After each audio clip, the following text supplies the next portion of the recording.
اللہ رب العزت قرآن مجید میں ارشاد فرماتے ہیں، اعوذ باللہ من الشیطان الرجیم،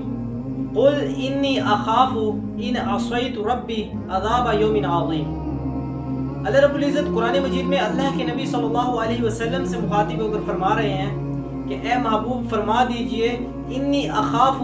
کہ مجھے ڈر لگتا ہے ان عصیت ربی، کہ میں اگر اپنے رب کا حکم نہ مانوں تو مجھے ایک زبردست دن کے عذاب سے ڈر لگتا ہے۔ یعنی کوئی میں ایسا کام بالفرض کوئی ایسا کام کروں جو اللہ کے حکم کے خلاف ہو تو میں عذاب سے ڈرتا ہوں۔ اصل میں یہ امت کو بتایا گیا ہے، یعنی جب مشرکین مکہ علیہ السلام کو کہا کرتے تھے کہ اپنے باپ دادا کے دین کی طرف آ جائیں، تو یہ آیت نازل ہوئی کہ انہیں کہہ دیجئے کہ میں اس چیز سے ڈرتا ہوں، یعنی کوئی کتنی بڑی بھی ذات ہے، کوئی کتنی بڑی بھی شخصیت ہے، اگر وہ اللہ کی نافرمانی کرے گا تو اس سے اس کی سزا ملے گی، یعنی یہ امت کو بتایا گیا ہے۔ تو کیا یہ خوف آج ہمیں بھی آتا ہے گناہ کرتے ہوئے؟ کیا ہم بھی سوچتے ہیں کوئی ایسی اللہ کی نافرمانی کرتے ہوئے کہ ہمیں کل قیامت کے دن اللہ کا عذاب نہ پکڑ لے؟ اللہ کے نبی صلی اللہ علیہ وسلم نے فرمایا کہ جو شخص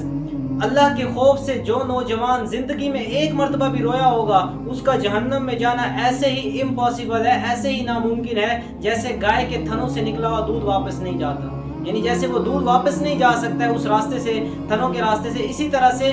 وہ شخص، وہ نوجوان بھی جہنم میں نہیں جائے گا۔ یہ اتنی بڑی دولت ہے کہ انسان اللہ کا خوف رکھے، یعنی جو ہی آپ انسان کو شیطان اگر مس کرے، شیطان وسوسہ ڈالے تو انسان شیطان کو پیچھے پسے پش ڈال دے، کیونکہ یہ شیطان کے ساتھ جنگ انسان کی لگی رہنی ہے، یہ روز ازل سے چلتا آ رہا ہے۔ ہندوستان کے ایک نوجوان کا واقعہ لکھا ہے کہ جب ہندوستان میں فسادات ہوئے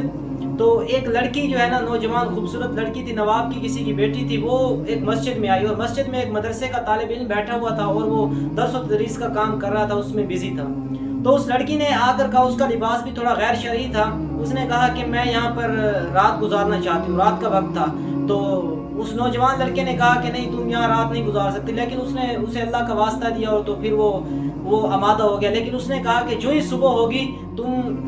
مسجد کے کونے میں بیٹھے رہنا، جو ہی صبح ہوتی ہے تو یہاں سے تمہیں چلے جانا ہے۔ لڑکی سے کہا، اور کوئی بات نہیں کرنی ہے۔ تو لڑکی نے کہا ٹھیک ہے۔ اب وہ نوجوان بیٹھا رہا، اپنی مشغولیت کے اندر مصروف تھا، اپنے کام کے اندر، وہ لڑکی ایک کونے میں بیٹھی رہی۔ اب وہ نوجوان کچھ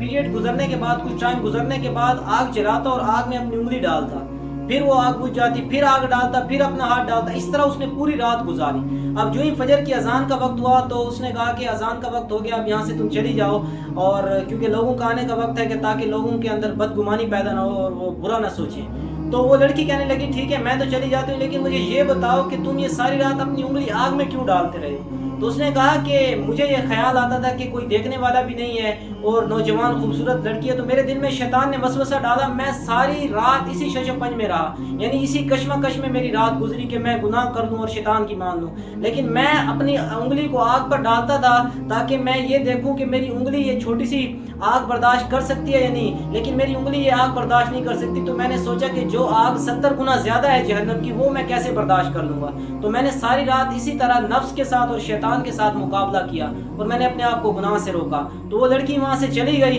اور لکھا ہے کہ تاریخ دانوں نے لکھا ہے کہ یہ واقعہ گزر گیا، اس لڑکی کے کافی رشتے آئے، جب